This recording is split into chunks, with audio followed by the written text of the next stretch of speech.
What up, what up, what up? It's your boy Uriah, the host of the Hub of Fantasy Football, and I have my co host Foley.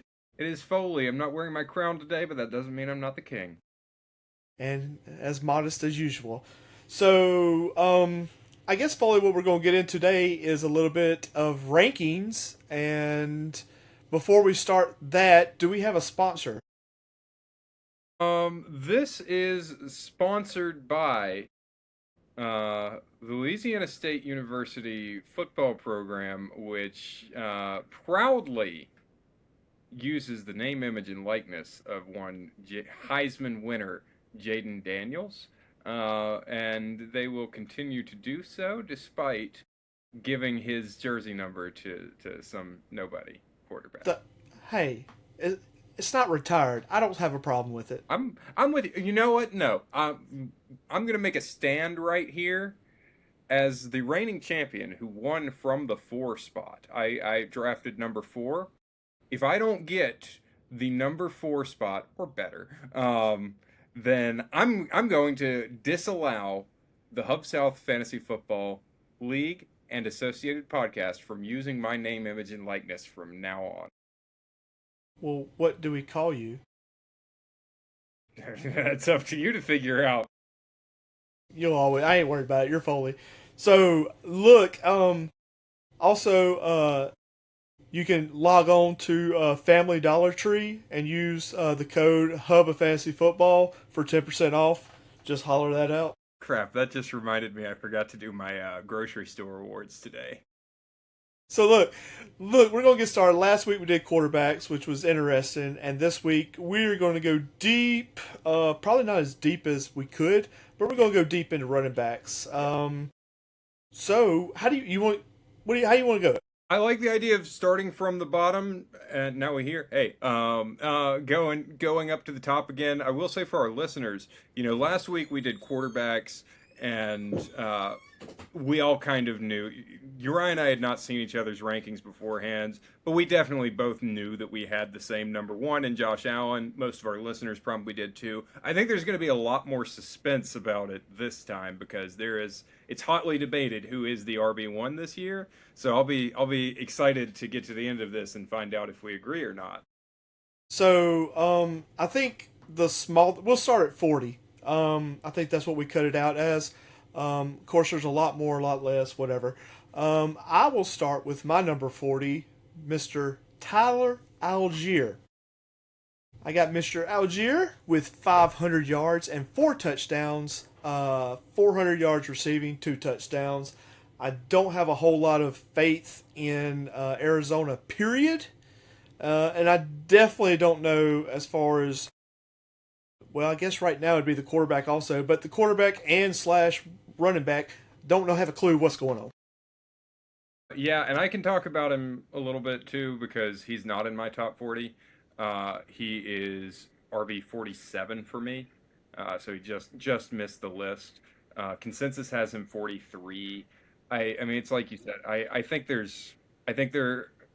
he's such a talented running back, and having He been is. drafted as late as he was, it's a shame he's never really gotten more of a chance to at least be a lead back.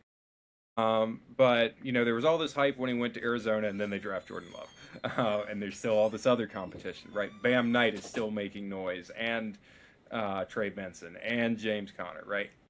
Forget all that though. Like, let's just focus on Jordan Love plus toughest schedule in the NFL, probably. Those two things alone, I think, make me really weary of having any stock in Tyler Algier, unless I'm getting Jordan Love and using him as a handcuff. Yeah, it's a really sticky place, the Arizona Cardinals. Of course, we'll get more into that list. Foley, who do you got for number 40?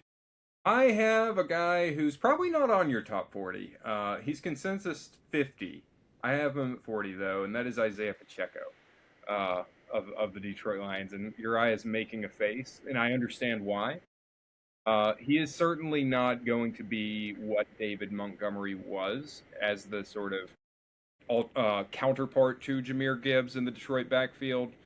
But I do think we're overestimating. Like, I don't think that suddenly Jahmyr Gibbs is the bell cow who never comes off the field, and sometimes he's going to line up out wide. By the way, and so that all, and but they'll still have a running back in the backfield, and that will usually be Isaiah Pacheco.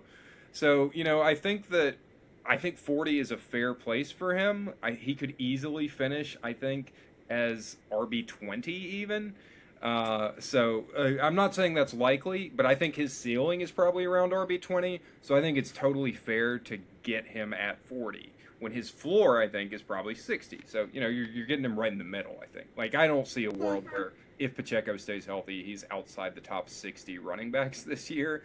And again, I do think there's a chance he could be as high as 20 if he does prove himself to be as good as Montgomery. Again, I don't think he will, but it's kind of a hedge. But I don't mind Pacheco, especially if he's 1 year removed from his sort of injury history that kind of slowed him down. We've seen him be a really good running back. He just wasn't last year. I just don't think his skill set fits the Detroit Lions like that. I don't even know who the third string is.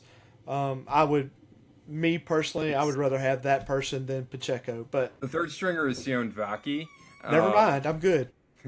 But see, I disagree with you. I think that Pacheco actually, like, he's got that sort of, people used to say he runs like a mean kid or something.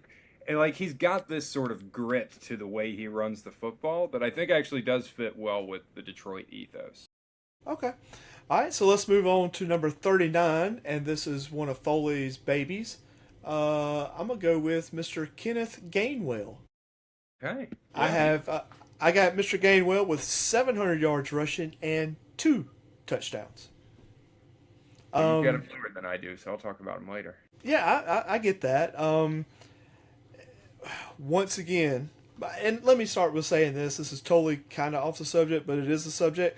Preseason games, please, guys, do not lose your minds for preseason games. This is ones against third string against fifth string. Don't believe the hype when you watch all this. Still pay attention to your news. But anyway, the Bucks. Once again, I'm probably too low on him. I will say that. I do like him. It just depends. I mean, it's going to be one or the other, Bucky or him. I'm leaning toward Bucky, but it's liable to just be all Gainwell. So it's shot in the dark on this, but that's who I got. Yeah.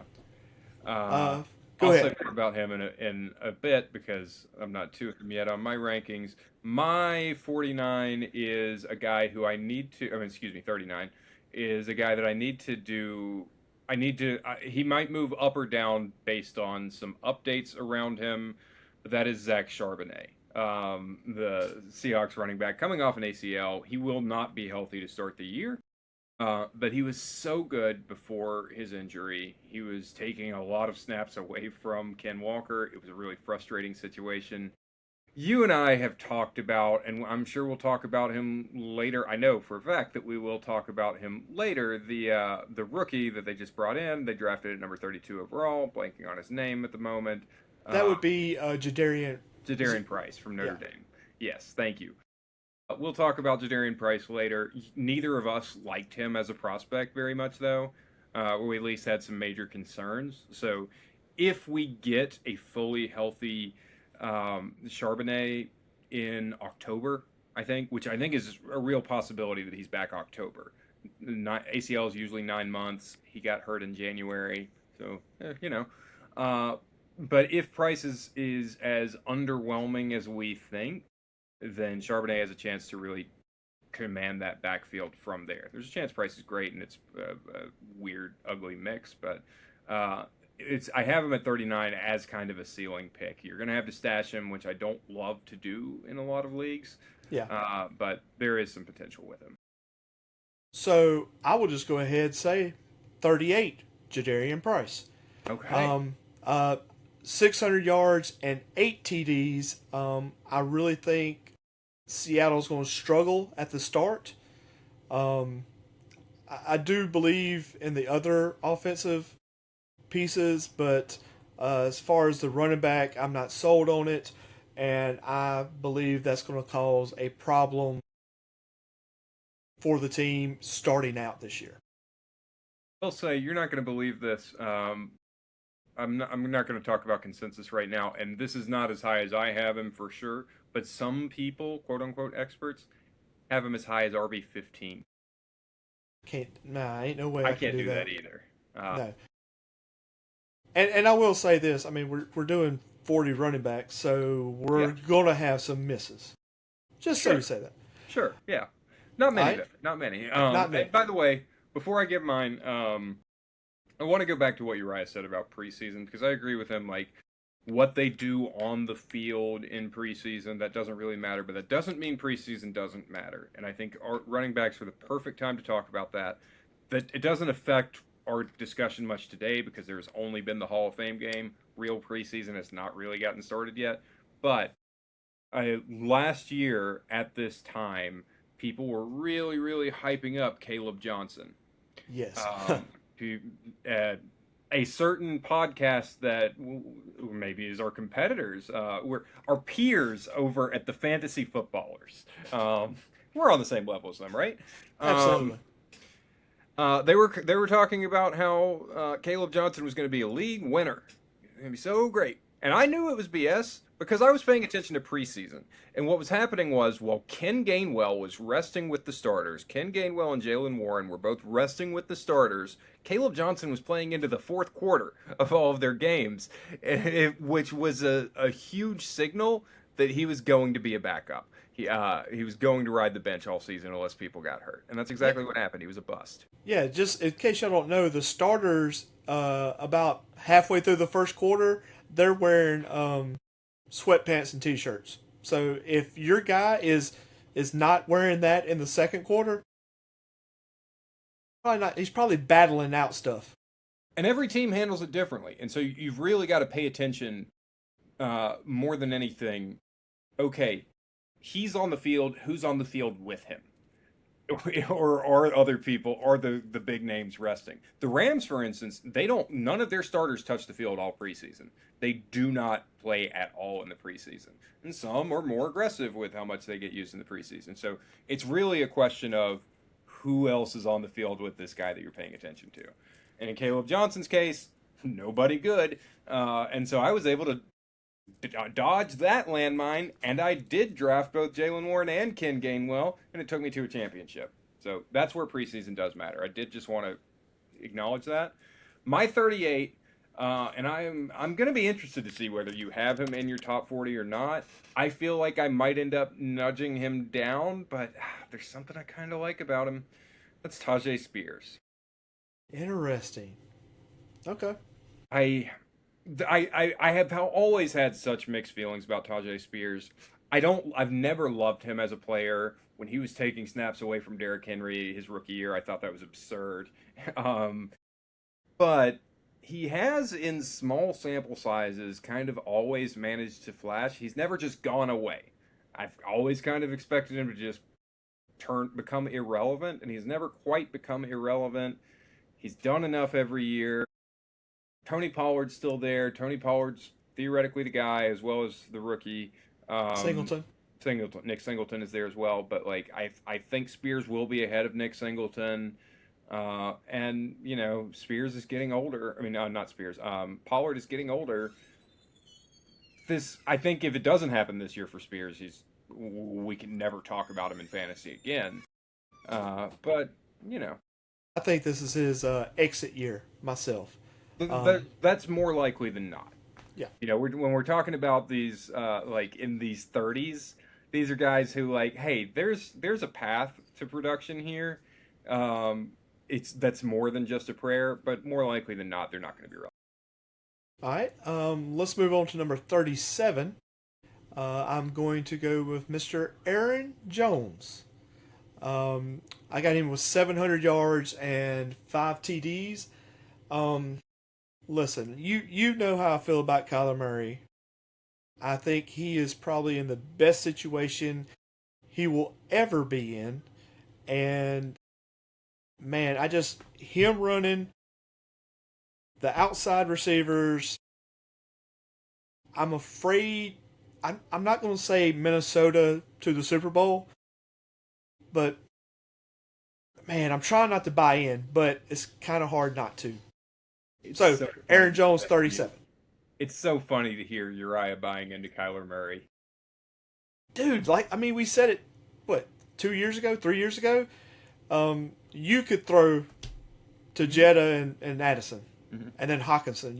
I mean, Yeah. so anyway, who Yeah. I mean, look, I think I had Kyler ranked higher than you do, but you did? yeah. But there is the more we talk, the more I think you're actually more bought into them than I am. They're kind of growing on me. It's just man, it's just they got a good defense. Oh yeah. They have wonderful pieces. It's just the quarterback. Is the quarterback going to hold them back? And I'm kind of just going with how he was treated with Sam Darnold. How what's the coach? Kevin O'Connell. Stefanski O'Connell. O'Connell. Yeah, I mean he's supposed to be the quarterback whisperer. Now Yeah. he couldn't whisper McCarthy last year, Or Carson Wentz or Max Bromer. but I hate to say it, but let's go Vikings. Okay. Okay. Look, I love Brian Flores and the Vikings defense. I think that's the most fun defense to watch in the NFL right now. Um, Last year did put a sour taste in my mouth. Um, because yes, previously we had said like, yeah, Kevin O'Connell just makes every quarterback look Yeah, great. Romeo Dobbs, Nick Mullins. But then we saw three different quarterbacks on the field last year who all were bad. Now, the offensive line was a mess. Theoretically, it should be better this year. But, anyways, we're yeah, not talking about quarterbacks. We're talking about running backs. yeah. And that's where you've got Aaron Jones. So 37. Who you got? 37 for me is, I hate to say it, it's J.K. Dobbins. Um, he's so talented. I would like to have him higher, but he just can't stay healthy. It's kind of like the Joe Burrow thing, but even Yeah, worse. He just cannot stay healthy. He's consensus 33. I've got him 37. If you could promise me he'd stay healthy, he'd be a top 20 running back for me.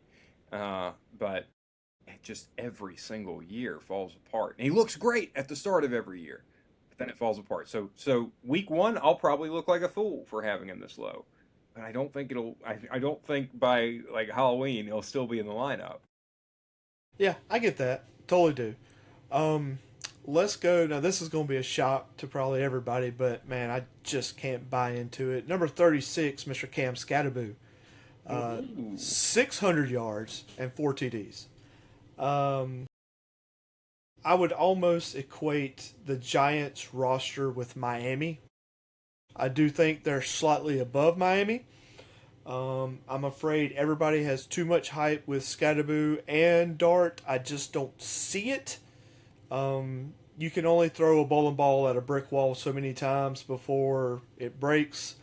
Um, I'm that's me. Don't really care for it. Well, it's funny you say that because I have the other Giants running back at 36, Tyrone Tracy, um, who I'm assuming you don't have in your top 40. Am I right? I do. He's You slightly do? above Okay. this. Okay, interesting. So Tracy is consensus 42. I've got him 36. He's a fun running back to watch, but his production obviously took a huge dip last year from his rookie year. I think he'll still be very involved, and I think Devin Singletary this year will be a non-factor, whereas he was still a little bit last year with because he's friends with Brian Dayball, who is still coaching. I think Singletary's not involved anymore. This is a two-headed beast, but you kind of have to accept two-headed beasts. And the good thing about, I mean, in today's NFL, there are very few bell cows, so committees have to be a part of it, just like you mentioned Aaron Jones. Um, but the one thing that Tracy has going for him, besides the fact that he's just really, really a slippery player, some people have described him as he's running like he's drunk all the time. Um, but beyond that, Cam Scatterboo, just his insanity, he could easily get hurt again. Uh, Hmm. from what I hear, like his recovery has been fine. It's an easy recovery with the bone break, but he just plays so recklessly that it's not hard to imagine him getting a concussion or any other kind of serious injury that would then make Tyrone Tracy a primary back. So I do have Scatterbo ahead of him. I'm not. I'll spoil that. But I think having Tracy at 36 is good, and I don't blame you necessarily for having him even a touch higher. Although I can't quite stomach it. So you will see like this 40 to 27 ish.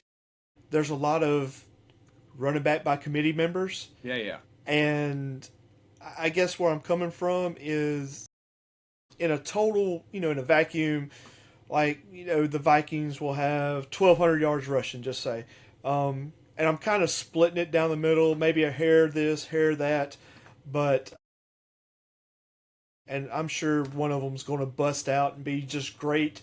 But I think as far as drafting, you kind of have, like, your ceilings and your floors. And this is a little bit in between all that. So like I said, you'll see in my next couple of picks. Yeah, I mean, like I said, it's pick your poison right now because it's so many committees in today's NFL. You're gonna have to figure that out. But go ahead with your 35. 35, Mr. Kyle Monanganai. 600 yards and 5 TDs. Once again, I mean, was it Swift? Yeah, I mean, he's great, but who knows? That's all I can say. I'm gonna lean toward more Swift. The analytics show that it's gonna be more with Swift, so that's where I'm at. So I will say he is not in my top 40 at all. He is right now 43 for me. I can imagine bumping him up it's again one of those, like, we'll see how preseason goes, how he's being used. I can imagine bumping him up as high as maybe 30, depending on how it goes. But as things stand right now, he just wasn't used consistently enough as a rookie to ever. And I had him. I had him and Swift both, and there were weeks where I started both of them, and it went great. Like, I remember there was one week they each had 25 points. Fantastic. 10 out of 10 recommend. But his usage was so inconsistent, it's really hard to trust that, unless Ben Johnson just trusts him more now that he's not a rookie. We'll see how that goes with preseason usage. All right, 35. Who you got? 35 is where I have Aaron Jones. Not a big difference. Yeah, not a big difference at all. What probably will be a big difference, though, I'm assuming, is that right now I don't have Jordan Mason in my top 40. I expect you do. Maybe I'm wrong. But I don't have Jordan Mason in my top 40. I have Aaron Jones ahead of him. I just Jones is a lot more versatile, is what it comes down to, especially in a PPR league. Like, he can catch out of the backfield, and that there is some value to that. In the full analytics model, if you can catch out of the backfield, that goes a long way. Jordan Mason just can't really do that. It was an ugly split last year, though. Jordan Mason was the better of the two last year. I won't pretend otherwise, but it was generally Jordan Mason between the 20s and Aaron Jones in the end zone, if I remember right. Or maybe I go backwards. The only thing I'll say, I mean, I totally agree with you on everything you're saying. I think the part that I took into account, and this is coming from me, what I've seen, when you have a running quarterback, when you get out there on the flats turn into blocks. And that's kind of where I was coming with from Aaron Jones. But I totally get what you're saying. Yeah, and I'm like, it didn't feel good, and it's one where I very well could do a manual adjustment from where the model have them ranked, because it's 3 years of production that the model looks at, and certainly the first of the longest back of those 3 years. 3 years ago, Aaron Jones was a fantastic running back, and so those numbers might still be propping him up a little bit more than he deserves. All right, so I will go to my number 34. Once again, you'll see the correlation. Zach Charbonnet. I do think he will be Zach Charbonnet, 700 yards and 5 touchdowns. You'll see Price has more touchdowns, slightly less yards. Once again, I can't predict the future, but I feel pretty confident that Price will have more touchdowns. I think Charbonnet will be the second half, or the second 3/4 of the season will be the better of the two. So that's where I have him. Yeah, nothing to add. Right. That works. 34. 34. I have Rashad White, who is now with the Washington Commanders. Um, Interesting. sorry, Bill. I as longtime fans know, I was really early on the Bill train last year. I was the one. I broke the news that Ja'Cory Krosky Merritt likes to be called Bill before Aaron Schefter broke the news. On this pod. Yes, I was early to it. I have some good sources in the NFL who provided me with that information.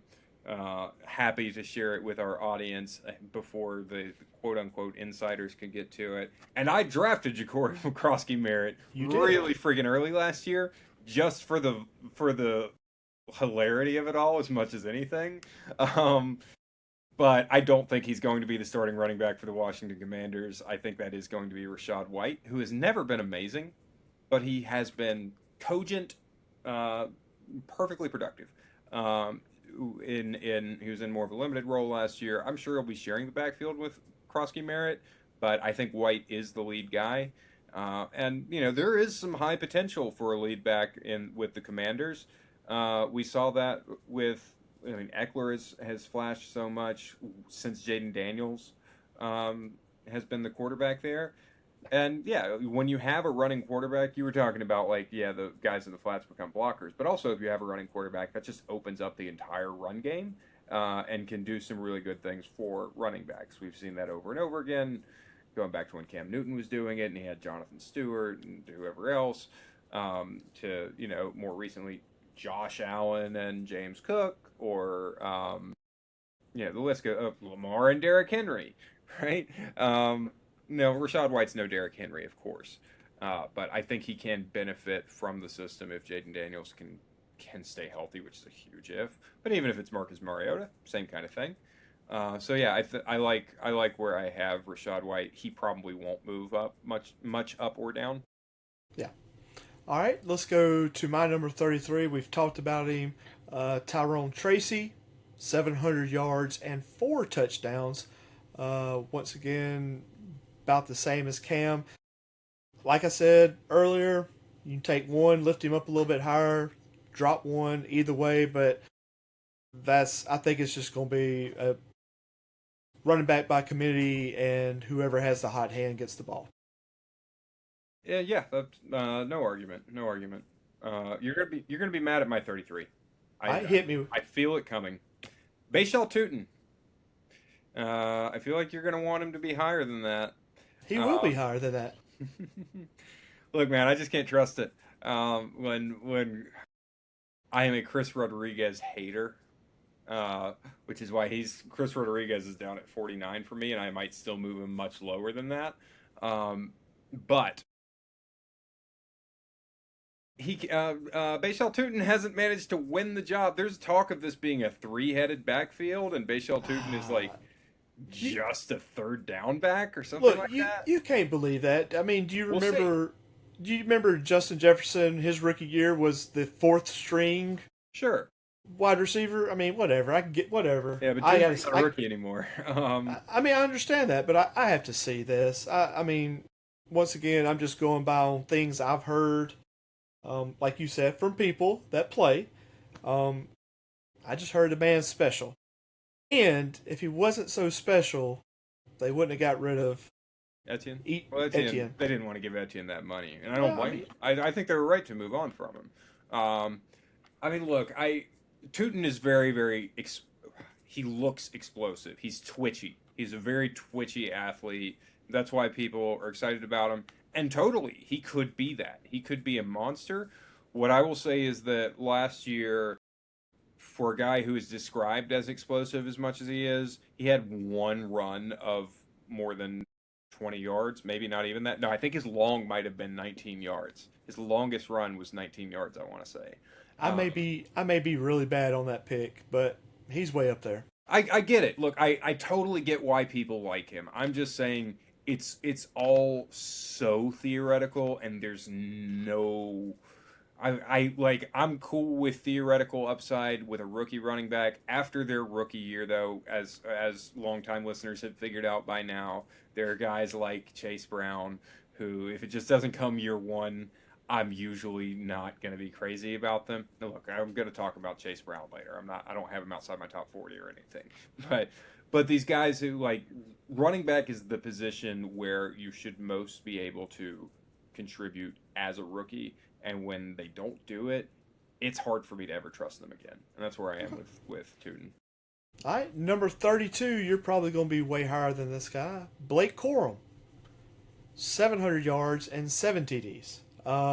Once again, you got Kyron. They're probably going to have the same amount of yards, same amount of touchdowns. It's going to come back probably to receiving. But I'm just going to put Blake here. I think, once again, I think he's good. I just think he's the lower of the two. Like, Yeah, 1B. sure. For sure, he's the lower of the two. Listen, I have him at 42. He's not in my top 40. And I love Blake Corum. I believed he was the best running back in his draft class, and I think last year he proved that. Um, but it's a backfield I kind of just want to avoid. Um, so I might move him into the top 40, but not by much. He's 42, and I feel okay about that, just to stay away from things. I get And that. I will, spoiler alert, I actually do think Kyron is going to have a good year. Okay. All right, 32 for you. 32 for me, you talked about him already. It's Ken Gainwell. It's another one where like it's hard to know what he'll be in this offense because things are just very, very different. It's a different situation from last year. Ken Gainwell contributed so much from, or benefited so much from Aaron Rodgers just checking down a whole game, every game, because he didn't want to get hit. And so it was just dump off to Ken Gainwell, dump off to Ken Gainwell, dump off to Ken Gainwell, which worked out great for me. I don't think he's going to have that level of PPR production this year. It's just hard to imagine in Baker's offense, but he's going into a situation. He's got Zach Robinson's going to be his offensive coordinator, who for the last 2 years was with Atlanta and Bijan, and obviously Bucky Irving is going to be the main focal point there. But Tyler Algier was still quite productive in that offense, and I think Gainwell can as well, with more receiving upside than Algier did in Atlanta. Because I'll talk about this forever when I talk about Ken Gainwell. Gainwell made one of the sickest catches. It was the best catch of the year last year. Ken Gainwell made the best catch of the year last year, and it's rare that you say that about a running back. So he's in my good graces forever just for that. Okay. Number 31, my baby, Mr. Woody Marks. 700 yards, 4 TDs, 500 receiving yards, and 4 TDs. It's got to be somebody. I think Montgomery is going to be doing the rushing. I think Woody's going to be third down, a little bit of second down. I really think the Texans are going to cook this year. I think it's now saying that I could be totally wrong, but I think it's going to be more of a rushing attack than the standard CJ Stroud pattern. But I think he's going to have a good year. So he's outside of my top 40. Woody is 41 for me. Ouch. He just barely missed. He is 41. He is the first off my list. Okay.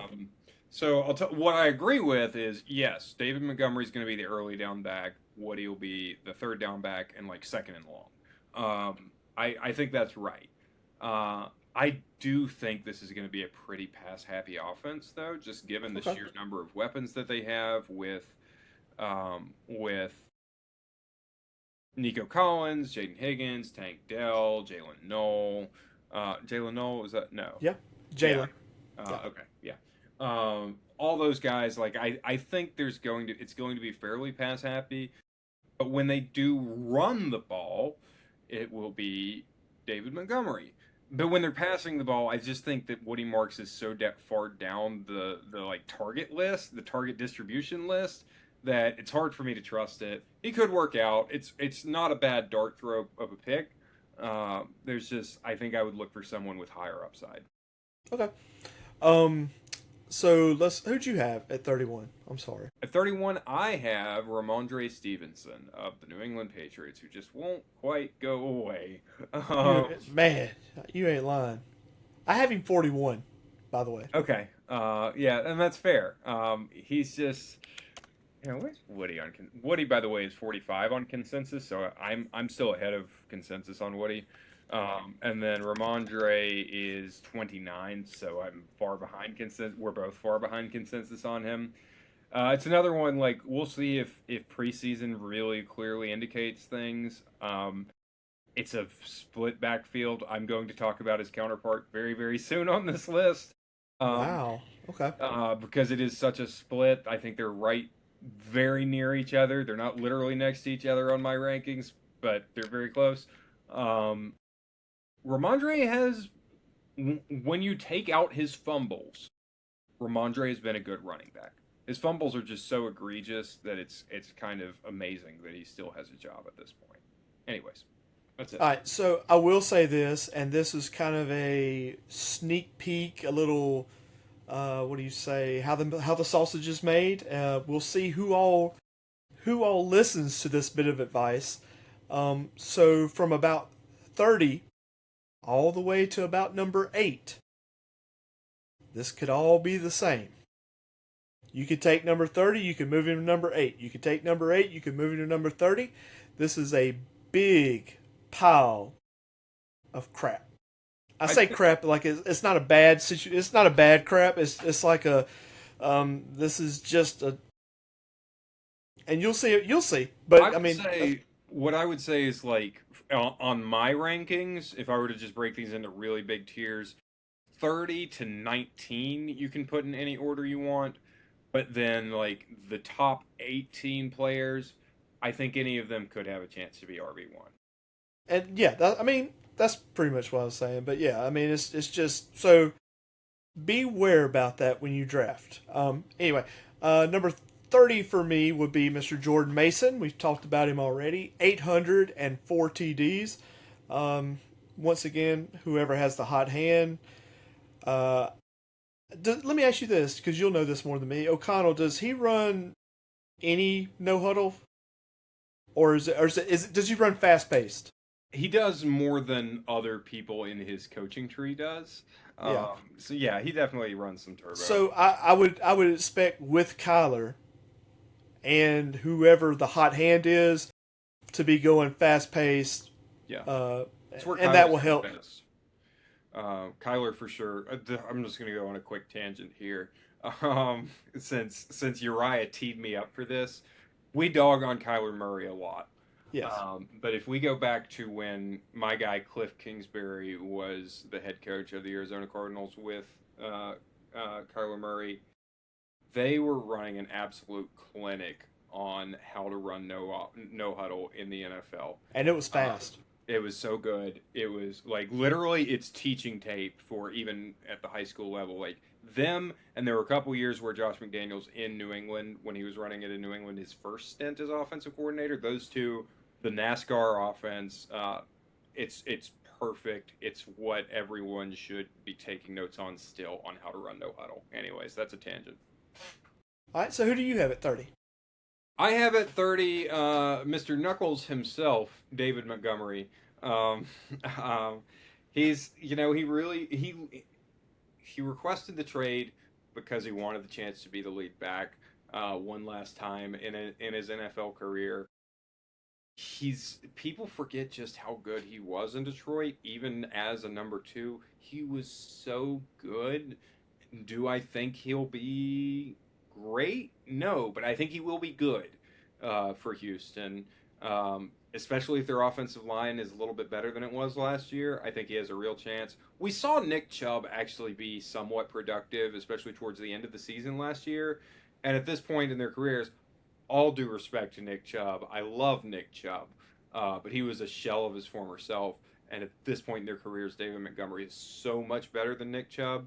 Yeah. I think if we get a little positive regression with that offensive line, he has a chance to be or a high-end RB2. Okay. Let's go number 29. This will probably surprise you. DeAndre Swift. Mm. I guess 900 that makes yards, sense. 900 yards and 7 touchdowns. I do think Swift will be your number one. And like I said later, I think Monanganai will come up and steal a little bit of his shine. Uh, so that's, I mean, I do expect a lot. I think the Bears are going to be great this year. Um, so kind of like I said, 29-10. I mean, I'm not going to argue if it's in that range.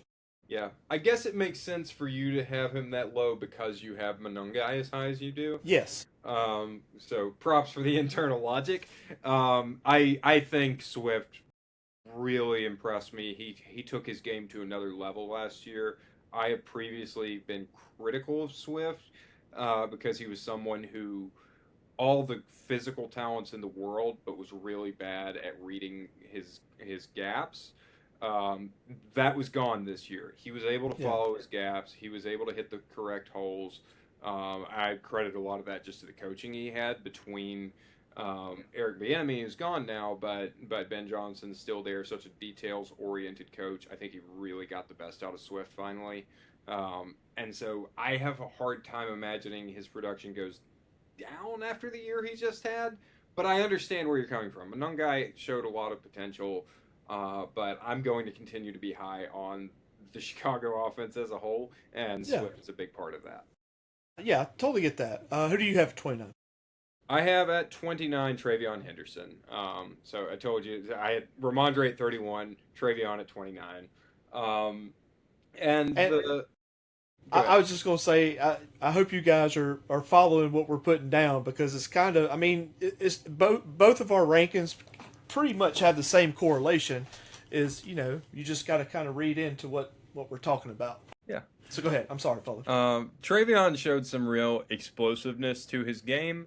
The weird thing about Travion's rookie year was that he really struggled with pass protection, which when he was coming out of college, I was like, he's a really good pass protector. I think that's going to help him get on the field early because he's actually already a really good pass protector. Then it just didn't happen his rookie year in the NFL. He was not a good pass protector, which is why I've given up on ever trying to project a running back's pass pro abilities to the NFL. I'm just done trying to do that. But I think he'll be given more opportunities this year. We saw him start to get more opportunities down the stretch. They'll trust him a little bit more. I think in New England with Vrabel and McDaniel, there's probably also an element of like, we're just not going to let the rookie get all these touches, period. Like, it's kind of a New England way type thing.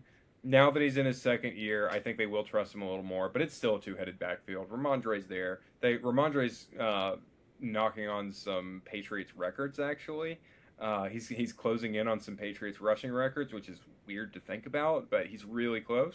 Will probably hit them this year, and they're probably going to help him hit them this year. So Ramondre's still a factor. That's the only reason Travion's not higher, because I think he is a talented back. Okay. After sitting here looking at it, I should have DeAndre probably number 27. So I will go not really backwards, but anyway, RJ Harvey. I got him at 706 TDs. Broncos, that's sort of a, man, they have like a three-back problem. And Sean Payton is multiplied on that, Yeah. plus a running quarterback. Buyer beware with the Broncos running backs because if some talking head is like, oh, this and this, they're lying. They don't have a clue either. So that three-headed monster, just good luck with that. Yeah, I don't disagree. I'll talk about Harvey later. I'm probably going to end up moving him down from Yeah, where I that's have him, but I'll talk about him later. I have him higher than you do. so. Let's see. I guess that'd be 28. Would that be right? 28. Yeah. 28's next for me. Yeah, so it is Quinshon Judkins from Cleveland, who I think had a good.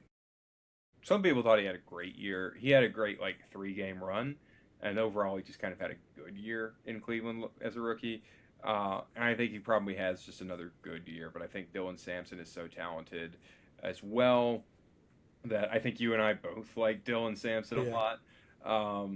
So I think Sampson forces his way onto the field enough to keep Quinshon Judkins from being like a top 20 running back for me. But he did have some great games last year. He will be the lead back again. It's a new offense. We'll see how Todd Monken does with the run game. All eyes are on what he does with the quarterbacks. People haven't really paid as much attention to, like, what's the run game going to look like? Yeah. But we'll find out. We'll find out. But Judkins 28 for me. I like it. I probably should have put Sampson on here because Sampson to me is more like a running Woody Marks, if that makes sense. He probably should be on here, but I didn't put him on here. But I really do like him. Sampson is RB 50 for me right now, just so you know. Yeah, I yeah, I can't argue with that. Let's see. I'm going to go with. I guess this. What would this be? 28, 27. Judkins was my 28. So Okay, so 27. Rashad White, 800 yards and 5 touchdowns, and also saying this is our preseason rankings. Yeah. I hope you're listening and just kind of following through what we're talking about, and hopefully from that you get your own rankings. Like we always say, get your own rankings, get your own tier system, please. Yeah. So, right now, because preseason hasn't really started yet, don't take our rankings literally. I think you can take them more literally the higher up we go. When we have a clearer picture, like when we get into the top 10, I think we'll feel pretty locked in about our top 10, or at least close to it. But listen to the analysis we're giving is the bigger thing, and the context that these players are in. All right. Who do you have at number 27? This is where I have the Crayon Eater, Cam Skattebo. He is still like it's easy to dunk on the guy. It's easy to. I know you're probably a little farther down on the New York offense as a whole than I am. My biggest concerns with the offense are they all seem to have a lot of injury risk. Number one, and number two, the offensive coordinator, who I always blank his name out of my head, was the head coach in Chicago, then went to be offensive coordinator for Kansas City. Matt Nagy. Matt Nagy is the offensive coordinator now, and his track record is abysmal. Not good. Yeah. So that's what bothers me most. But Skattebo was a really good running back when he was healthy last year, and we thought he would be. I think we both liked him as a prospect a lot. I've always been lower on him, but yeah. Look, yeah. I mean, if we broke it down with the Giants, I mean, I'm okay with Dart. I'm okay with Skattebo. I'm okay with Tracy. I think Tracy and Skattebo are basically the same thing, except one's a bruiser and one's, like you said, slippery. But the talent-wise, I think they're about the same. The problem I have with is what the defense is going to look like, and two, the most important, the wide receiver situation. But that's another show. Anyway, Malachi Fields to the rescue. But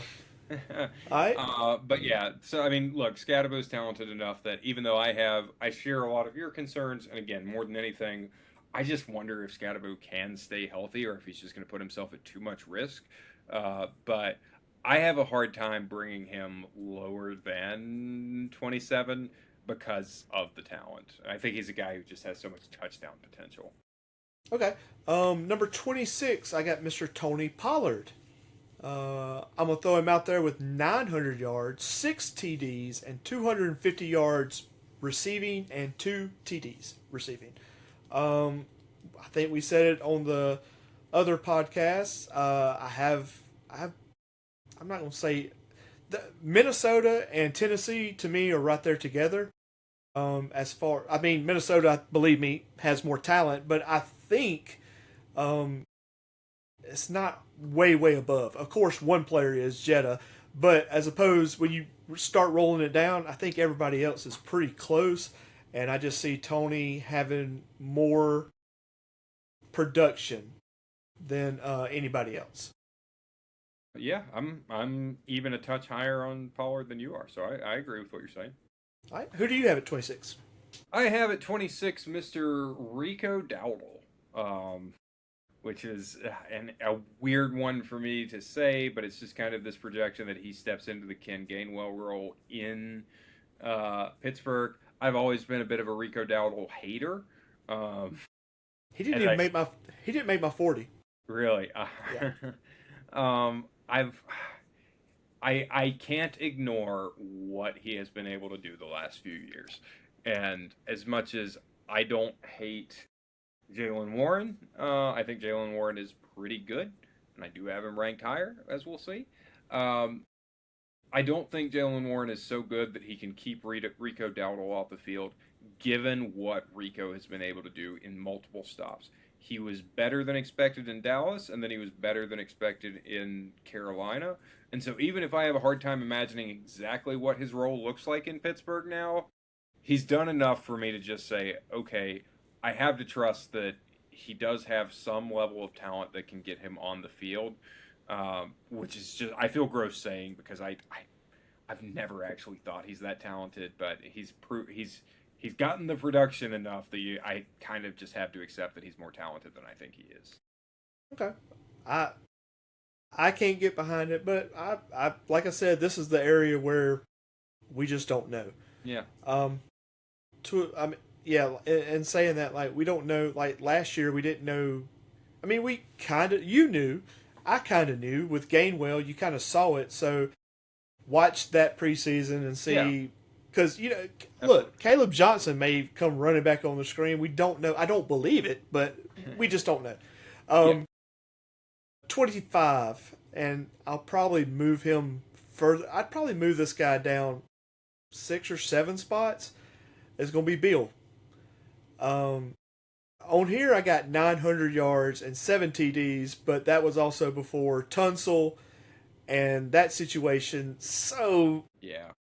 look, I like the Commanders. I like Jaden Daniels. I like Scary Terry. I'm worried. I'm on the bus. I'm worried. Yeah, for listeners who don't know, Laramie Tunsil, left tackle for the Commanders, is out for the year. It is the year, right? Like I think so, but he's out for a long time. major injury. Yeah. And yeah, he was the best offensive lineman By far. by far. So yeah, that does hurt everyone.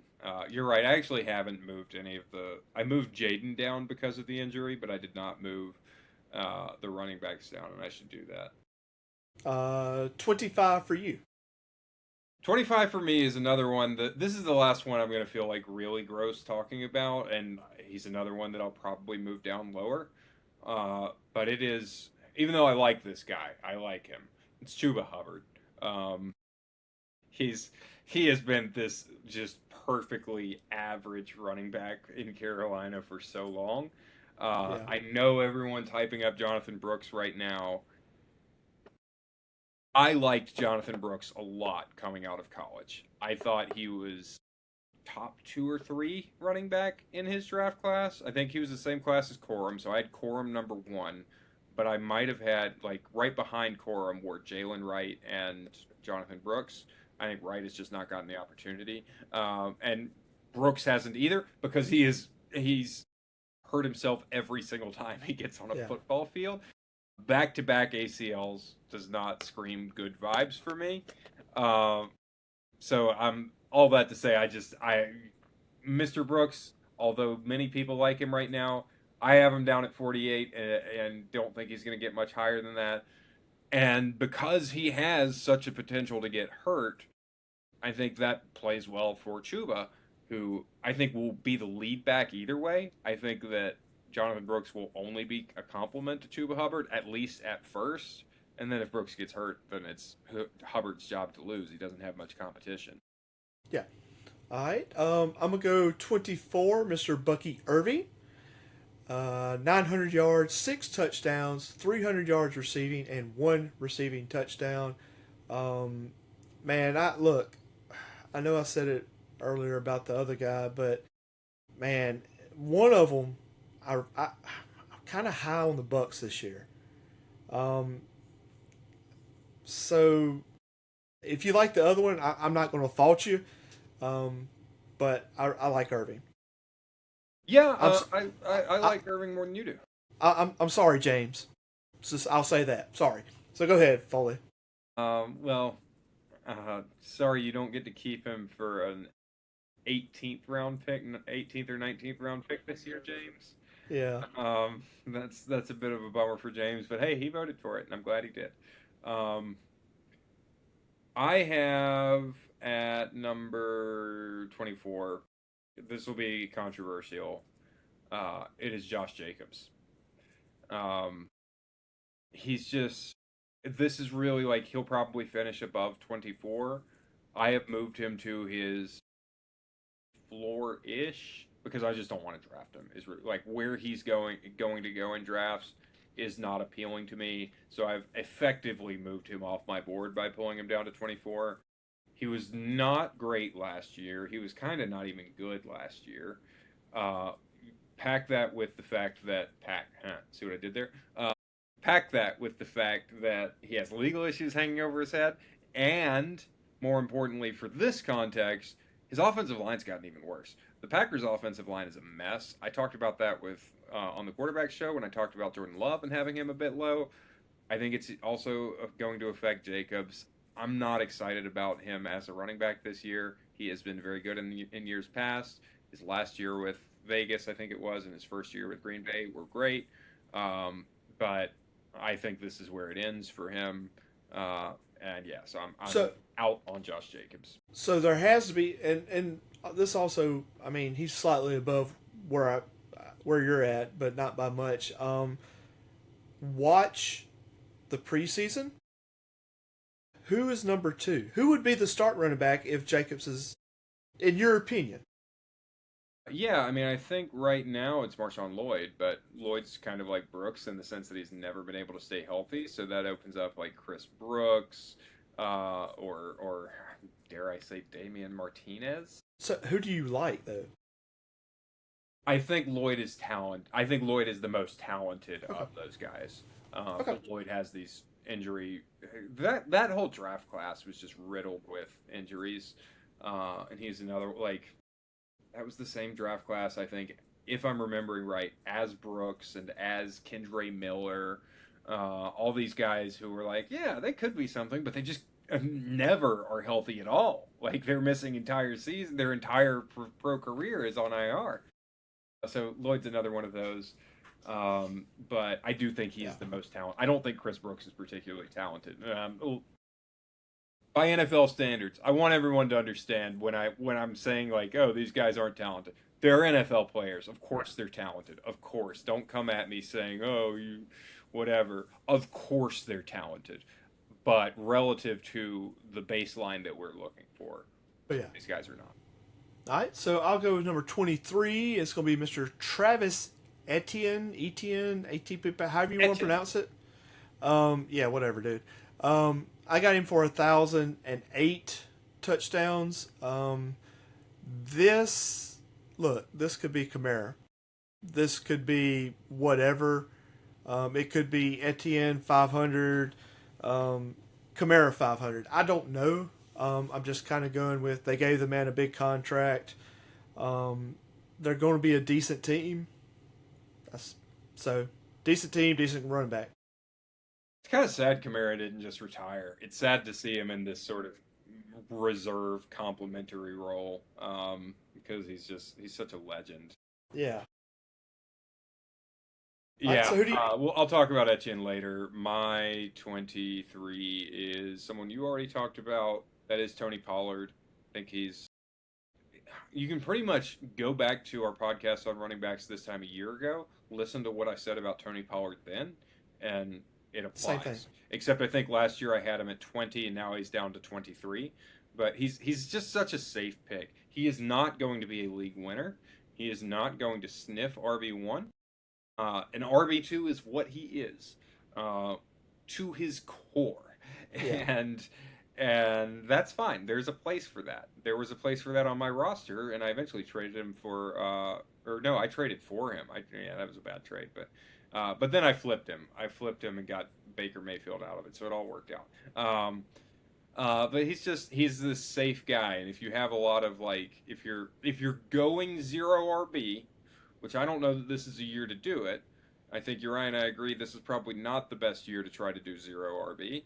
Um, but if you do go that route, I think Tony Pollard is a great one to draft, along with a lot of riskier, high upside guys like a Tony Pollard and a Bashal Tutin, and pick your poison of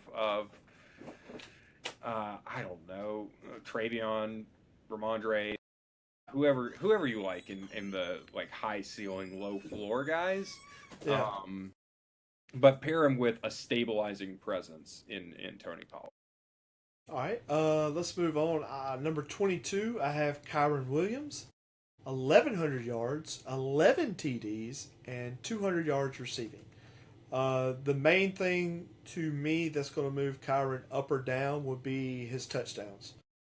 And saying that, you got Blake Corum, so like I said earlier, this could be Kyron and Blake both have 800 yards, 600 yards. So, once again, pretty good team, pretty good running back, but you got McVay pulling the trigger and Corum there, so that's be careful.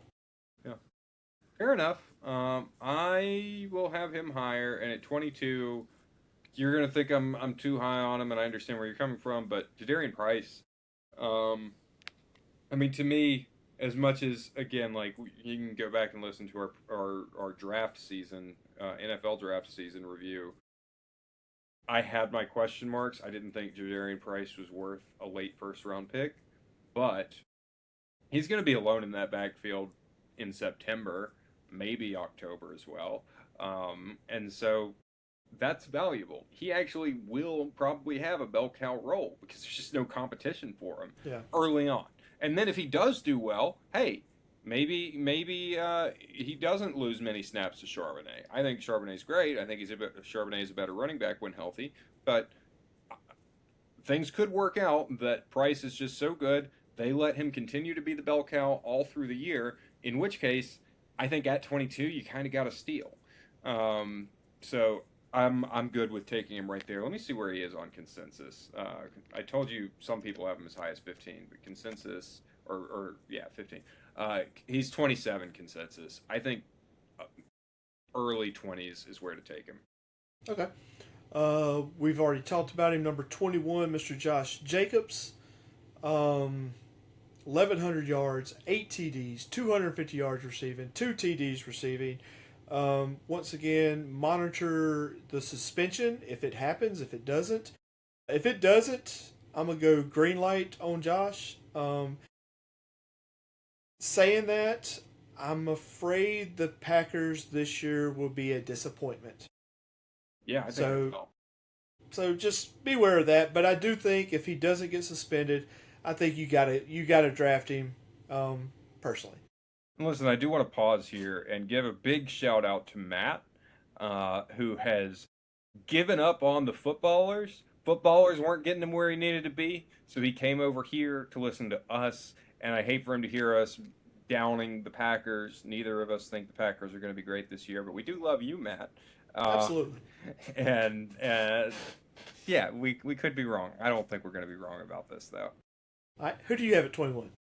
I have Jeremiah Love, the rookie, highest rookie running back pick in a long time. Maybe since Zeke or Saquon, I guess he was the highest drafted. I can't think of anyone since Saquon who was drafted that high. Saquon went number 2. He went number 3. Bijan was number 8, 6, something like that. Anyways, I think Love is talented. I think Love is very, very talented. But bad situation to be in. As I've said, Arizona, hardest schedule in the NFL. Decent but not amazing offensive line. Like, I can kind of talk myself into the offensive line not being as much of a problem as it was for Genty last year, for instance. But it's not a good offensive line by any means. And you pair that with, he's got a Tyler Algier there nipping at his heels. Algier wants to be on the field. Love has talked pretty openly about the fact that he thinks this is going to be a committee, and he's okay with that. I think what you're wanting to get out of Love, you're just going to be a little bit disappointed this year. He could have a great career. I think relative to expectations, he'll be underwhelming as a rookie. And I'll just roll that in. Number 20 for me is Jeremiah Love. There you go. 1,000 yards, 7 TDs. Completely agree. Bad situation. You got a really talented guy behind you, ahead of you. So-so quarterback, so-so line, so-so wide receivers. They could be. This is a whole recipe of the team could be a lot better than where we're at. I don't think it is, but I won't be surprised if they're like up there. But that's my number 20. Who do you have at 20? I have Mr. Jalen Warren, who I think this is a great. Warren is a super safe pick, kind of like Pollard, and maybe has a little bit more upside than Pollard as well. If you look at what he did last year, it was really, really good while sharing things with Ken Gainwell. This year, instead of Gainwell, it's Rico Dowdle, who we talked about earlier. And again, I don't think Dowdle is like an amazing, spectacular NFL running back, as productive as he has been. And certainly he's never flashed as much of a receiver. And so with Aaron Rodgers still there, he does check the ball down to his running backs a ton. So especially in PPR, I think there's a really high ceiling for Jalen Warren now that Ken Gainwell is not getting some of those receiving snaps. Yeah, totally agree on that one. He's just a few spots up. I'll go number 19, Mr. Quinshawn Judkins. I got him at 1,000 yards, 8 touchdowns, 200 yards receiving, 1 receiving touchdown.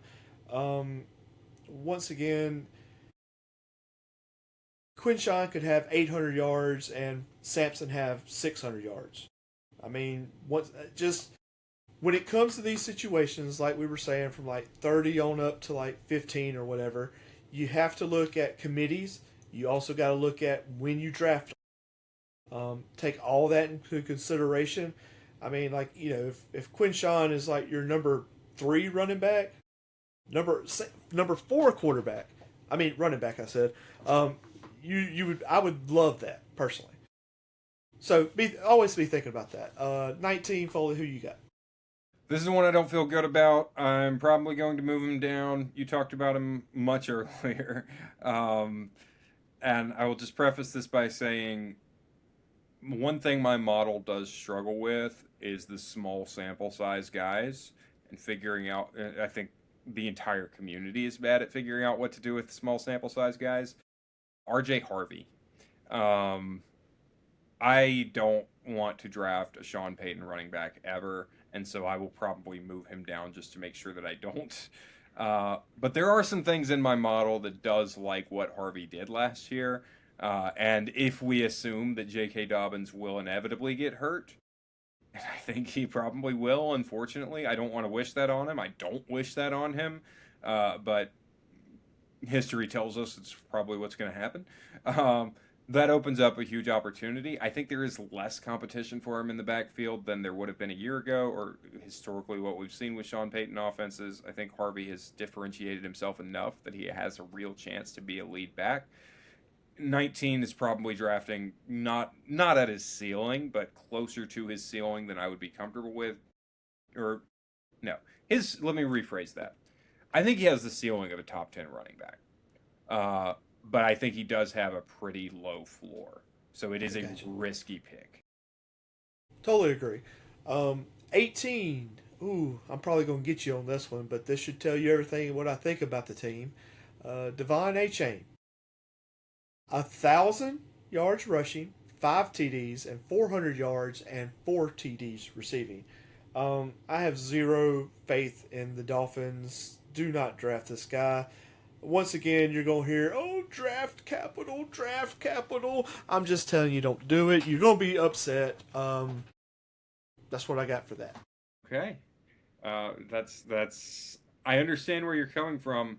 That's a little too spicy for me, and God knows we like some spice. And I do. For me, this is where, like, starting with 18, I think we get into this more exciting tier of guys who pretty much everyone else I'm going to talk about today, I think has a chance to be RB1. So that starts with me, DeAndre Swift. I don't have much more to say than what I said earlier when you talked about him. He was Yeah. just so good last year. He had his best year of his career. Maybe not statistically. I'd have to look back and see statistically versus what he did in Philly. Uh, but he was just really, really good. He found a new level to his game following the blocks, as I said earlier. And another year with Ben Johnson, I think, is only going to help the cause. Kyle Monangai is the risk. Does he eat into targets? That's why I don't have Swift higher than 18. But we're talking about someone with RB1 potential. All right. Number 17 for me will be Mr. Trevion Henderson. I have them, I'm not going to say Ramondre in the graveyard, but anyway, Trevion, 1,100 yards rushing, 8 TDs, 300 yards receiving, 2 TDs receiving. I do expect for Trevion to make a move up this year and be more of a number one running back as opposed to a committee. That's big. That is bold, my friend. Last two have been pretty bold, my friend. Yeah, no argument, no argument. Even if I disagree, this is where I have Bucky Irving at 17. I think again, Zach Robinson, offensive coordinator. He had Bijan last year. We saw he took Bijan to another level, and I'm a huge Bijan fan. I don't think Bucky Irving is Bijan, to be clear. I don't think he is as good as Bijan Robinson, who we'll talk about later. But if Bucky is healthy, and he had some major health issues last year for sure, but if he's healthy, even with Ken Gainwell there, I think he can be a really high-end running back again, just like he was his rookie year. And they're probably going to need him to. Given the loss of Mike Evans, I think there's still there's going to be a new identity to this offense. And I think he's got to be a part of it. Expect a ton of outside zone. By the way, Bucky, much better zone runner than gap runner. We're going to go deep here for a quick second, get real into the weeds here. If you go back to Bucky's rookie year, we talked about on this show, there was this point in the year where he was sharing the backfield with Rachaad White, and what we saw was Rachaad White was getting all of the gap carries or power carries, and Bucky was getting all the outside zone carries, and that's where he was cooking. He was just eating them alive on the outside zone. Well, in Atlanta, that's all Zach Robinson really ran. It was outside zone all the time. And so I think he's going to get plenty of opportunities to do what he does best. All right, number 16, and once again, this guy could be way up at the top.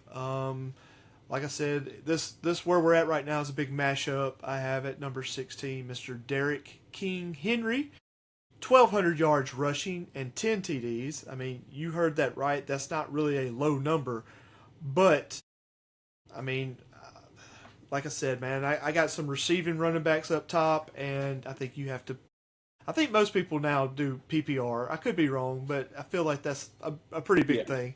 But, last year we kind of lost track of King Henry. I think it was more of a fluke, but, every year we're like, this is the year Derrick Henry falls off the cliff. This is the year. Never happens. So that's kind of baked into this also. So number 16 for you, Foley. That's why I'm not talking about Derrick Henry yet, because I'm just never going to predict his demise ever again. Learned my lesson many years ago. So for me at 16, and again, I'll say this for every pick, any of these guys could be RB1. Omarion Hampton, for me, is 16.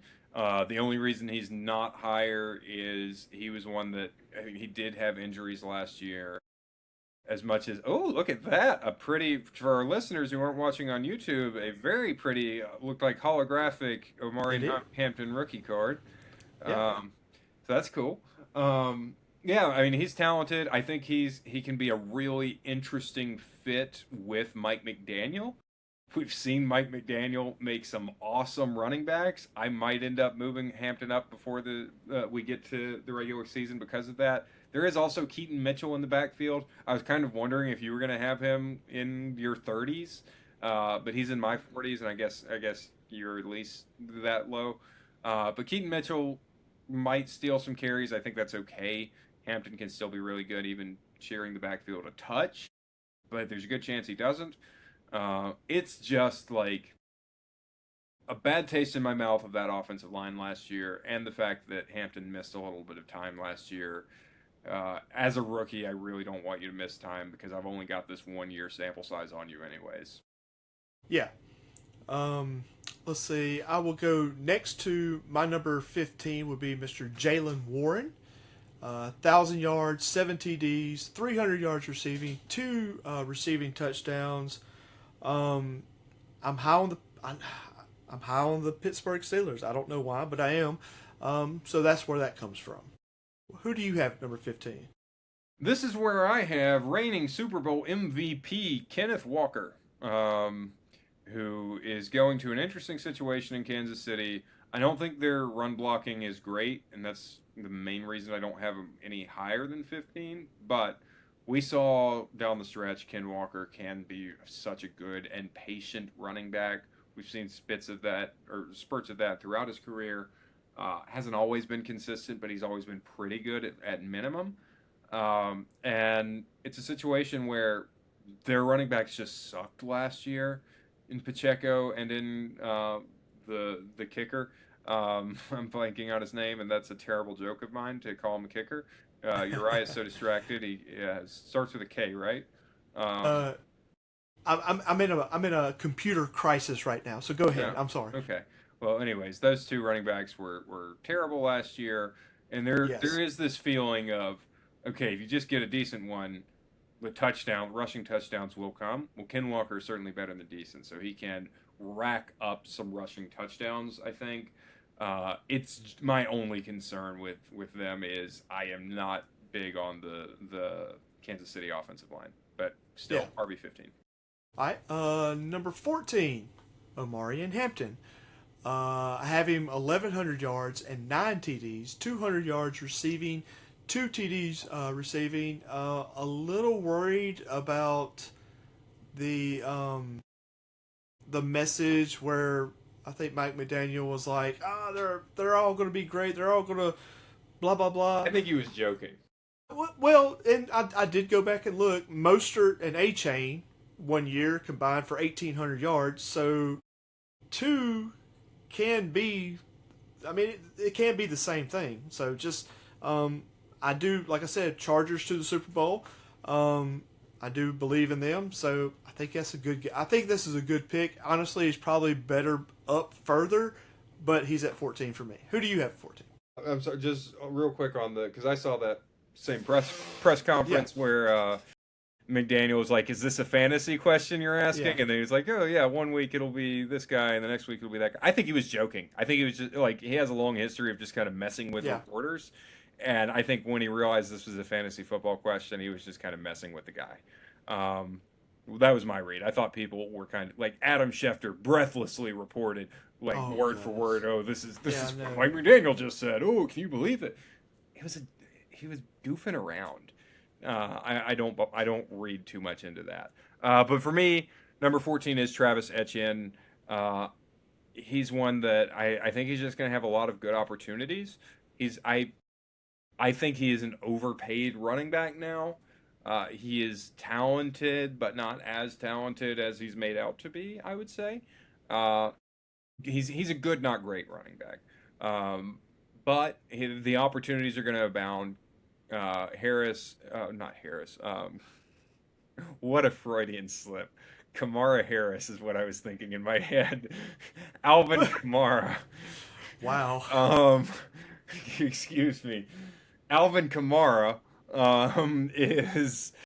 is going to take a back seat now. It's the Travis Etienne show. He seems to fit into the New Orleans culture well, and there might just be a little bit of vibes to having him this high.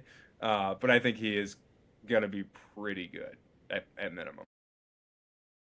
All right, so my number 13. Before you say it, I just want to say real quick, I feel like we might have a ding, ding, ding any moment because there's a guy neither of us have said that I was a little surprised I have him as high as I do. So I'm interested to see if we get a ding, ding right here. Okay. Where am I at? Oh, we're not. 13. 13. Well, we might. Javonte Williams. Ding, ding, ding, ding, ding. I called it. I knew it. Yes. 1,100 yards, 9 TDs, 200 yards receiving, 2 TDs. Look, one of the shout out to Naaman, my son. Young blood. Look, I think they're going to be a great team. If as long as, and this is a big if. I mean, you've heard me say this before. Dak gets hurt every other year. Yeah. This is the other year. Yeah. But not taking that into account, this could be a prolific offense with a better than average defense. I'll say it. So, okay, I'll give you that. Defense average. But we did say it. We said it last week that this could be the best offense in the NFC, maybe Yeah. even in the entire NFL, if George Pickens keeps his head on right. And so, yeah, Javonte is not flashy. He's not. He had a few explosive runs last year, sure, but I think at this point in his career, he's not the explosive guy he was as a rookie after all these injuries. But he is still a good player. People forgot he is good because he had those years coming off the. He had a really bad knee injury, and it took him a couple years to get back fully healthy. But he's productive. He knows how to be productive, and in a really good offense, that can lead to touchdowns. Kind of who I have in mind, and this is probably just because of the name similarity that I kind of am conflating these two in my head, but Jamal Williams. Remember when Jamal Williams had like 20 touchdowns for the Lions? He broke Barry Sanders' record for rushing touchdowns. This could be it. Such a good offense. Yeah. That's what I see with Javonte Williams this year, is that sort of potential he'll just have opportunities to get in the end zone. All right, I like that. Number 12 for me, Mr. Ashton Jeanty. 1,100 yards, 8 TDs, 350 yards receiving, and 3 receiving touchdowns. I like him. I'm not crazy about Jeanty like everybody else, but and I'm also worried about the Raiders' offense, but that's a whole nother issue. But I think he's too good to be any lower. Yeah. For me, it is Breece Hall, cracking the top 12. We saw him have some really good games last year, and I know there's always these concerns of is Braylon Allen or Isaiah Davis going to cut into his workload, and they maybe have a little bit at times, but Breece Hall is still such a good player, and you and I kind of talked about this last week. It feels, for whatever reason, it feels like this could be a not good year for the Jets, but it could be a productive year for the Jets on offense, anyways. So I like Breece Hall as a player. I think he's really, really talented, and I think the pieces are kind of in place for him to have a good year. He's just a little smidge higher. 11, I have Mr. Chuba Hubbard. We've already talked about. Yeah, I mean, I know I'm probably crazy on this one too. Yeah, that's a bit high, brother. 1,200 yards and 9 TDs and 300 yards receiving, 3 receiving touchdowns. Yep, here's your guy who's going to be the top scorer on the Panthers. I said it. I could be wrong, but hey, it's there. It's on the web.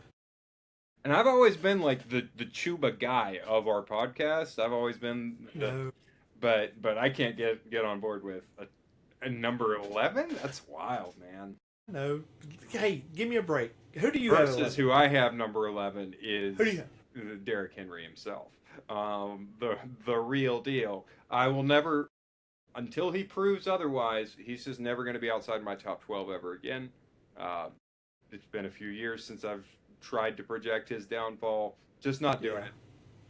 I totally understand. He's a freak of nature. He is just like, I think Aaron Donald can come back and be just about as good as he was when he left.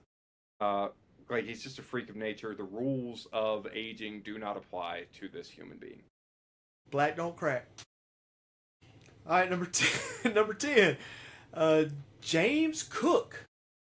1,200 yards, 10 TDs, 300 yards receiving, and 3 receiving touchdowns. I, is this the year for the Bills? I mean, I feel like it has to be. Yeah, you said mean, that last week. I think we've said that every year with Josh Allen. This is the year. This is it's got to do. It's got. Man, he's a great quarterback. They got DJ Moore. It's a great team. James Cook has to be up here, right? James Cook is, yeah, I'm higher on. I haven't talked about James Cook yet, and there's a reason for that. It's not because he's not in my top 40. I'll tell you that. Yeah. So who do you have it? Well, let's, just real quick on the Bills, and I'll talk more about Cook later. But I mean, they knock on the door every year, right? Like, I mean, last year was the first year where you can actually blame Josh Allen for their loss in the playoffs because he had a couple really dumb plays. But like year before, the refs handed that game to Kansas City. Absolutely handed it to them. You can't fault Josh Allen and the Bills for not beating the refs when they're saying that Dalton Kincaid is short when he's clearly over the line. And there were 3 or 4 instances of that in that game. Anyways, I have at number 10, Chase Brown. Shut your mouth. I wish the Bengals would upgrade at running back. I'd be so much more excited if they did. They do seem to be changing their offensive scheme this year. Finally, this is my other issue with the Bengals always is I don't think Zach Taylor is actually a good coach. And he's been running this spread to pass offense for several years now, for his entire time there. That's been really stale. And to the defense of Chase Brown, who I'm not a big fan of, he has not been given great opportunities because of this scheme. I think that they're theoretically supposed to be moving to more under center play action offense this year, which I think is good for both the run game and pass game. And for Chase Brown, I think it will give him easier runs than what he's had in the past. So this is probably the highest I've ever had Chase Brown, and I don't love it, but I mean he's been productive enough over the years. Mix that with the new look to the offense, which, by the way, in training camp, it's been a disaster. They've been doing this. It hasn't gone well, but I think that's okay. I think they can get it together. So, yeah, Chase Brown, number 10. Okay. Number 9, we've already talked about him, Breece Hall. 1,100 yards, 7 TDs, 500 yards receiving, and 3 touchdowns. I mean, we pretty much said everything had to be said about him. You got anything else, Foley? Not on Breece. No. I think we I hate to say we know what he is because I think so many people do still sleep on Breece Hall, and just don't realize how good of a running back he is. But it speaks for he's not the one that you're going to get super excited about, but he's very, very good. Yeah. So who do you have? At number 9, I have the newly paid Jonathan Taylor, who another one. Maybe there was a time where he was exciting. I think that time has passed. He's getting a little bit older. He's one where maybe I would have him higher if not for his age. But they gave him a big contract. He's still pretty much alone in that backfield. He's going to continue to be a bell cow. There are not many of those in the NFL anymore. So that's who I've got. I mean, what more is there to say? The dude has been productive for a long time. He's got a good offensive line. It's just a concern about his age for me. This is the only reason he's not even higher than 9. All right, you're going to blow your mind here. Number 8, Mr. Bayshell Tootin. 1,100 yards rushing, 9 TDs, 400 yards receiving, 5 TDs receiving. Oh, my God. This is where I'm standing at. I put my flag right here. So let me just ask you, hang on, for our listeners, for our league mates, I want them to hear this because you kept pushing me on some of my quarterback takes. So I'm going to push you here. Are you drafting him as the 8th best running back? 7 running backs are off the board. Next up for you is Bayshell Tootin? Yeah. I'll take him. Holy in a heartbeat. Cow. I'll take him. Cow. Yeah. Yeah, I mean, props to you for boldness. I think that is way bolder than anything I've ever said on this show. So I guess what I'm saying, what you're hearing is I'll be the first person to draft him. I guess so, because I don't think anyone's taking that high. Let's see the highest he's ranked anywhere. 17. The highest he's ranked anywhere else is 17. You heard it here first, guys. Foley, who do you have at number 8? This is where I have James Cook, who is another one who's kind of just a little bit slept on his entire career because people have always said, well, he's not quite as good as his brother, and that's true.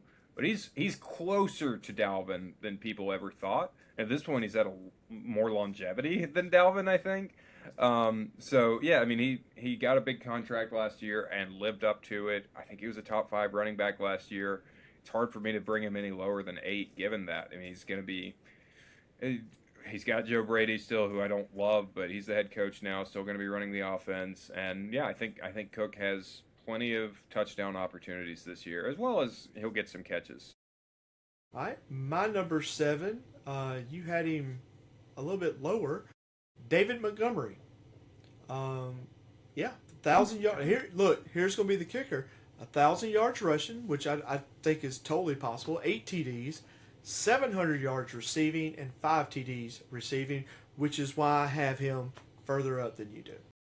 So for our league mates, in like rounds 3 and 4, I guess, Uriah's going to take David Montgomery and Bashal Tutin. Oh my goodness. Let me tell you something. I would love to have those two as 2 of my running backs. Love it. Goodness. Montgomery, the highest he's ranked anywhere, is 16. So yeah, 16 and 17 are the highest they're ranked anywhere else. And I'm not finished, Foley. I'm not finished. Oh my God. I'm scared. So number 7, my friend, you. Saquon Barkley, who had obviously a major down year last year, but he is still Saquon Barkley. It is still a good situation, good-ish situation, I would say. So yeah, I mean, it's another one that it's Saquon Barkley. What more do we need to talk about? He had one of the best running back seasons of all time 2 years ago. So it's not like one down year is going to move him out of the top 5 or 10 for me, top 10. He's not. I think the only interesting thing about Saquon, and I'm assuming you have him higher. I'm sure you do. But I think what's interesting about Saquon, as opposed to some other running backs, is he is obviously any running back, to get the best out of them, you put them in a good situation. But there are some running backs that do better in a bad situation. And Saquon is not one of those. Saquon, you kind of do need him to have a good situation to really get a good version of him. And Philly's a good situation, but it's not as good as it was a couple of years ago when they had Jason Kelce and some other players as well. So I'm not down on Saquon when I put him at 7, but there's a reason there's 6 guys higher for me. All right, number 6, Mr. Chase Brown. 1,100 yards rushing, 6 TDs, 450 yards receiving, and 4 TDs. Once again, I like the Bengals, and I'm not a Bengals fan. I think it's hard to overlook the big 3, and I did it last year. Will not do it again this year, but I like them. So, number 6. Yeah, so you're not doing the triple stack again? I will not do the triple stacking. Okay. All right, number 6 for you. Number 6 for me, this is an awkward one because it's like, this feels high for him, and maybe he'll get moved down before we get to the season. But Kyren Williams, he's split with Blake Corum so much. Part of this is I just wonder if, just like last year, we saw Sean McVay move to a ton of 3 tight end sets. I wonder if this year, to stay one step ahead, he has a lot of two back sets.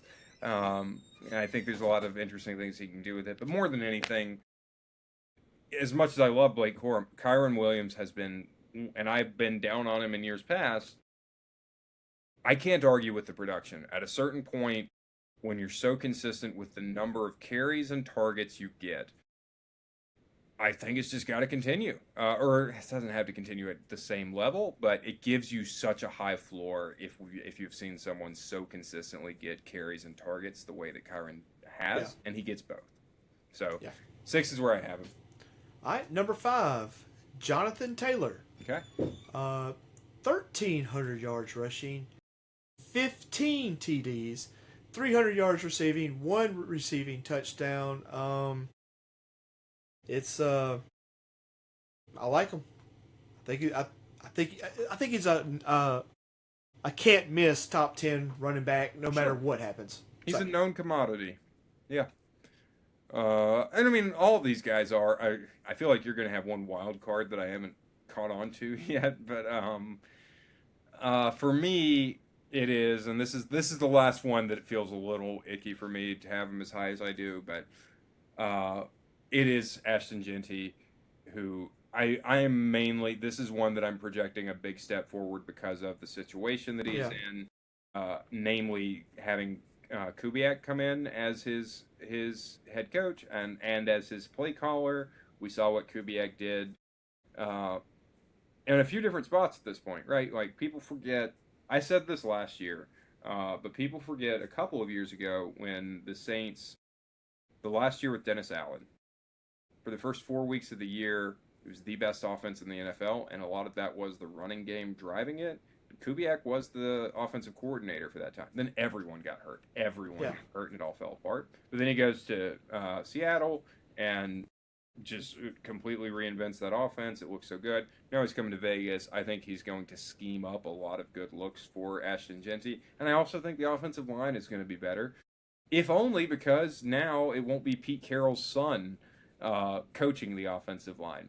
There are some players on there like Jackson Powers Johnson that I've always believed are very, very talented and haven't quite lived up to it. I think this is a year where they finally can live up to it. So, as terrible as Genty's situation was last year, he did still have some good games, and now I think he's in a much better situation. So, this is where he might live more up to his pedigree. All right, number 4 for me will be Mr. Saquon Barkley. 1,200 yards, 10 touchdowns, 250 yards receiving, 2 receiving touchdowns. I will preface this by saying he is 29. Yeah. I'm just so relieved to realize that you don't have anything. Wait, that was your number 4, right? Yeah. You don't have anything totally crazy anymore. Crazy. I've got my crazy out. So he's getting back on the rails of the crazy train now. Thank goodness. So my number 4 is Devon Achane. Okay. And I'll tell you what, like, I totally hear you. I've been super down on the Miami team as well. They have the second hardest schedule in the NFL by a pretty wide margin. Like, the difference between number 2 and number 3 is pretty big. And I'm sure, like, I think you mentioned last week you're worried that they're just going to stack the box, which I understand. I have that worry too. Where I am more excited about Achane is what he can do in the receiving game. Now that Tyreek Hill and Jalen Waddle are both gone, who's going to take those targets? Everyone's talking about, is it my guy Malik Washington? Is it one of the rookies? Is it this? Is it that? I think it's Devon Achane. If we think about what Christian McCaffrey did last year when all the 49ers receivers were hurt, and McCaffrey was basically just a wide receiver out there, getting crazy amounts of targets. I think that's what Achane is this year for Miami. And so, as he's going to rack up, especially in PPR. Okay. Number 3, I think our 1 through 3 are going to be the same. Christian McCaffrey. Ding, ding, ding. 1,100 yards, 8 TDs, 700 yards receiving, 6 TDs. West Jones, shout out James. West Coast, Mac Jones, checking down to Christian McCaffrey. Like Foley just said, the wide receivers, where are they at? We don't know. I don't see Mike Evans and Debo just killing it this year. I could be wrong. So Christian McCaffrey at 3. Yeah, same here. Christian McCaffrey at 3. I mean, the great white hope is he's so good. Now, you talk about off years and injuries. Yeah. Every other year he gets hurt. This is the other year for Christian McCaffrey. That's the bad news. But the good news is I'm not that superstitious. So I don't really have I think Christian McCaffrey's injuries are a little bit different from Joe Burrow's, where yes, Yeah. he has an extensive history, but it doesn't quite lead to this oh, I think he's just super brittle. I've never quite believed that about Christian McCaffrey. One more major injury and I'm probably out on him, but for now, I'm not factoring in injuries. I think he's good to go, and yeah, I mean, especially with George Kittle out like that, or is George Kittle going to be the same Yeah. version of himself coming off the Achilles? I think, and Ricky Pearsall now, no longer being shot, just might as well be. Living that white boy Ricky lifestyle. White boy Ricky, I'm telling you. Yeah, I think as long as McCaffrey stays away from the substation, I was just he to can say be that. really good. Yeah. All right, number 2. This is where the suspense kicks in. We'll see. Bijan. Nope. I got Bijan. No, look, this is stout. Bijan, 1,200 yards receiving, 8 touchdowns, 800 yards receiving, 5 touchdowns. I think Tua is going to be good for Bijan. I know you. Look, I know you don't care for Tua, but I think Tua is going to be good for Bijan and the Falcons. That's where I'm coming from on that one. So. I have Jahmyr Gibbs at number 2. Well, okay. Well, go ahead and talk to me about Bijan. Yeah, I'll talk to you. So, Bijan Robinson is my number 1. I think he is the best. I'm just going to talk about them both at the same time here, honestly, because Okay, we can do that. Yeah. yeah. Look, everyone. This is the big debate. If you've got in a regular league, non-superflex league, who do you take at the 101? Is it Bijan Robinson or is it Jahmyr Gibbs? I think you're fine either way. These are both fantastic options, and you can feel really good about either. I've thought a lot about this, and my metrics, the pure grades that I have, give the edge to Bijan. But in addition to that, I think what's really the tiebreaker for me is I think when you think about their 2 backups, Bijan Robinson's backup, Brian Robinson, and Jahmyr Gibbs' backup, Isaiah Pacheco, who do I believe is going to steal more carries? I think Pacheco Neither. gets more. Well, but I think Pacheco gets more carries than Brian Robinson does, is my expectation. And so that's why I give the nod to Bijan, in addition to the fact that I have believed pretty much since he's entered the NFL draft, I have believed Bijan Robinson is the best running back in the NFL.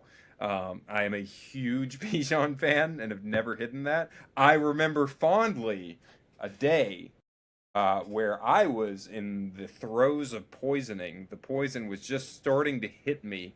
The room was beginning to spin. It was my turn to pick, and I realized that I could not. This was his rookie year. I realized that I could not get to the draft board. And so I said, give me Bijan, and I tried to make it to the bathroom. Look, this is the great chip scandal of that year. We're not going to go into it. Maybe look, enough requests, and we will go into the whole story. But it's probably the funniest thing besides Gronkowski moment. Got to be in our league, hands down. Look, the only reason I gave Jamar the nudge, the nod a little bit, would be for the more touchdowns and the more yards I think that they will have. I have a little bit more confidence in the Lions offense over Atlanta, and a lot of that is going to be with Tua. He's still a big question mark. Like I said, I watched him throw it in training camp, and I was like, now that looks good. Now saying this, if Penix comes back in the picture, oh my lord, yeah, Bijan to the moon, because that's all they have. Keep that in mind, saying that. Like I said, you can't go wrong. I always expect Gibbs to have to share, even though he just got this big contract. I still think he's going to have to share the backfield more than people realize. Still a phenomenal number 2. It is no slight on him at all to have him as RB2 in this class.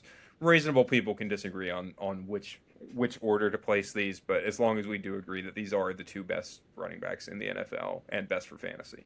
Absolutely. And before we get off of here, I just want to say once again, do your own list. Take what we give you as information. I mean, if you want to go with it, feel free. Foley thinks some of my picks are crazy. I think some of his picks aren't really not that crazy this show. Quarterback show, whole nother story. Yeah. This show was pretty tame. Yeah. But once again, when it comes to, like we said, like 30 to 15, be watching your preseason, be watching your depth charts. If you watch Hard Knocks and you see Price just blow up for a big run and he blows up in blah blah blah and it's training camp and it's Hard Knocks, don't fall for the hype. It could be true, but out of all the years that Hard Knocks and preseason has happened, that hadn't happened yet. So. Yeah, that dang Hard Knocks. I stay away from it. It's entertainment. It's entertainment. Yeah, but it's a propaganda machine for whatever team they're doing. Remember when it was Aaron Rodgers and the Jets? Exactly. Yeah. How'd that turn out? Not well. Yeah, and piggybacking on what Uriah said, to our league mates in particular, but anyone else who's listening and wants to just send it to us, drop it in the comments on YouTube or whatever else. Give us your rankings. Don't just say your rankings are wrong. Tell us what you think so we can compare and see who actually had better rankings at the end of the year. Be a man. That's right. Or a woman. Shout out to any female listeners we have. Shout out Jaquita. Shout out Jaquita. All right, that's all we got for today. Foley, you good? We're good. I figure next week we'll do wide receivers and tight ends, huh? Sounds great to me. Stay tuned. See you guys later. We out.